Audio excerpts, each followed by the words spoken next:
तहज्जुद की नमाज के हवाले से बहुत सारे सवालात किए जाते हैं। पूछा जाता है कि ये जो तहज्जुद की नमाज है, इसके फ़ायदे क्या हैं? इसका वक़्त कौन-सा होता है? इसकी रकअतें कितनी होती हैं? इसकी नियत कैसे की जाती है? और कौन-कौन सी सूरतें इसमें पढ़ी जाती हैं? और इसका तरीका भी हमें समझा दिया जाए। तो आज की सारी बातें हम तहज्जुद के हवाले से समझते हैं, सीखते हैं।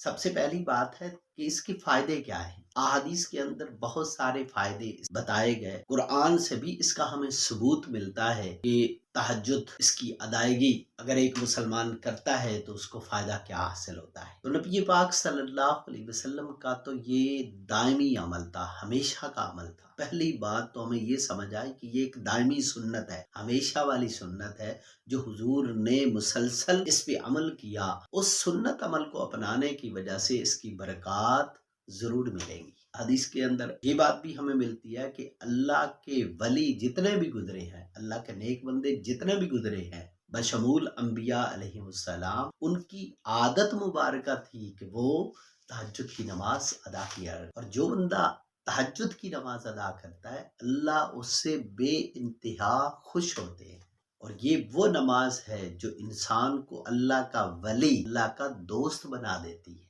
बहुत सारी मुश्किलात जिनकी वजह से इंसान बहुत परेशान होता है, अगर वो तहज्जुद में उठ के अल्लाह से दुआएं मांगने लग जाए, अल्लाह के सामने आजिज़ियों की सारी का इजहार करे, दुआएं मांगे तहज्जुद के वक्त, इंशाअल्लाह उसकी मुश्किलात आसानी से हल हो सकती। और अल्लाह के कुर्ब का सबसे बेहतरीन जरिया तहज्जुद की नमाज है। अच्छा, इसका वक्त कौन सा हो? इसका वक्त अमूमी तौर पे लोग यही समझते हैं कि बस सुबह दानों से पहले को जो उठेगा उस वक्त पढ़ेगा तो बस उसकी तहज्जुद होगी। ऐसा नहीं, बल्कि जैसे ही आप इशा की नमाज मुकम्मल करते हैं, उसके बाद से तहज्जुद की नमाज का वक्त शुरू हो जाता है। कब तक रहता है? सहरी का वक्त खत्म होने तक। रात को अमूमी तौर पे मसरूर बहुत सारे जगहों पे लोग नाइट शिफ्ट में काम करते हैं, तो जब भी रात को टाइम मिले, जब भी रात को फुर्सत मिले, आप नमाज़े तहज्जुद अदा कर सकते हैं इशा के बाद। 11 बजे फारग हुआ, कोई 12 बजे शिफ्ट से फारग हुआ, कोई 1 बजे शिफ्ट से फारग हुआ। वैसे भी सोने वाला है वो सोया, रात को किसी वक्त भी उठा और उठ के अगर तहज्जुद पढ़ना चाहे तो वो पढ़ सकता है। सारी रात तहज्जुद का टाइम होता है। फिर है कि इसके अंदर रकतें कितनी हो, तो कम अज कम 2 रकतें,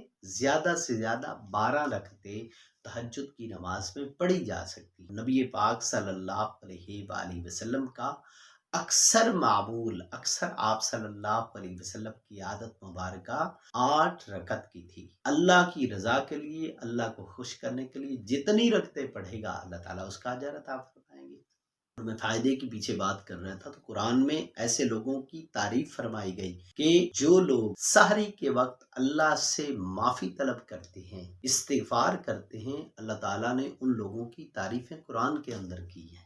उनकी ये खूबी बयान की है कि वो सहरी के वक्त उठ के अल्लाह से इस्तिगफार करते हैं, माफिया मांगते हैं। अच्छा, तहज्जुद की नमाज में कौन सी सूरतें पढ़नी चाहिए? तो मेरे भाई, कोई भी मकाम कुरान का आपको याद है आप पढ़ सकते हैं। इसमें कोई पाबंदी नहीं है कि बस ये सूरत पढ़नी और ये नहीं पढ़नी, ऐसा कुछ नहीं है। कुरान में से जहां से भी आपको याद है आप वो कुरान का हिस्सा तहज्जुद में पढ़ सकते हैं। अब है कि इसकी नियत कैसे की जाती है। याद रखिएगा, कोई भी नमाज पढ़नी होती है तो नियत असल में दिल के पुख्ता इरादे का नाम है कि दिल के अंदर आपने जो इरादा कर लिया, जैसे ही आपने सोचा, आपके वुजू शुरू करने से ही आपकी नियत शुरू होगी सर, क्योंकि आप तहज्जुद के लिए उठे, तहज्जुद का ही इरादा किया, आप नियत तो हो। लेकिन फिर भी जब आप खड़े होते हैं नमाज के लिए और जुबान से भी उस चीज को दोहरा लें कि नियत की मैंने नमाज की, 2 रकत नमाज तहज्जुद अल्लाह के लिए पढ़ रहा हूँ, मुंह तरफ खाना काबा शरीफ की, अल्लाह ताला की, इस तरह आप जुबान से भी आप कह सकते हैं। अब इसका तरीका क्या है? शुरू किया,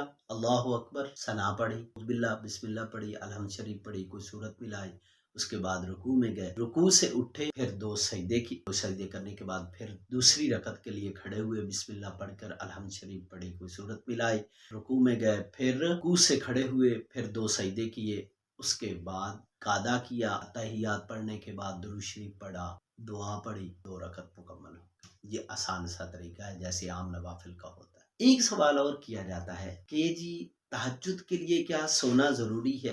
एक बात तो आप उमूमी तौर पे कुतुब के अंदर ये वाक़यात लिखे हुए हैं, बाज़ लोगों ने उन वाक़यात पे कलाम भी किया। बहरहाल तो अगर सोना शर्त होता, जिन अल्लाह वालों के बारे में लिखा है कि 30-30 साल तक इशा के वज़ू से तहज्जुद की नमाज़ पढ़ी, ज़ाहिर है सोने से तो वज़ू टूट जाता है, सिवाय अंबिया के। कोई आम शख्स भी, कोई भी और इंसान मुसलमान सोए तो उसका वज़ू टूट जाता है, तो उनका सोना कहाँ गया? एक तो ये फिलबदी आपको जवाब दे रहा हूँ। दूसरा ये है कि इसके लिए सोना शर्त है ही नहीं। इशा पढ़ी है, आप नाइट शिफ्ट में काम कर रहे हैं, आप काम में से कोई वक्त मिला, काम से फारिग हुए, आप ये तहज्जुद की नमाज पढ़ना चाहते हैं, आप पढ़ सकते हैं, आपको शरीयत इजाज़त देती है। इसके अलावा भी दुनिया की कोई भी मसरूफियत है आपकी ज़िंदगी की, ऑनलाइन काम करते हैं रात को, दूसरे ममालिक का टाइम और होता है, तो जागते जागते वो टाइम रात के 11 बज गए, 12 बज गए, 1 बज गया, 2 बज गए, तो आप काम से फारिग होने के बाद फ़ौरन तहज्जुद पढ़ सकते हैं,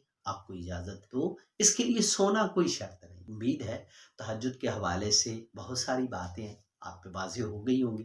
मज़ीद कोई आपका तहज्जुद के बारे में कोई सवाल हो तो नीचे कमेंट सेक्शन में आप सवाल अपना लिख सकते हैं, इंशाअल्लाह आपको उसका जवाब दिया जाएगा। अपनी नमाज़ों का ख़्याल रखिएगा, अपनी दुनिया बनाने के साथ-साथ आखिरत की फ़िक्र ज़रूर कीजिएगा।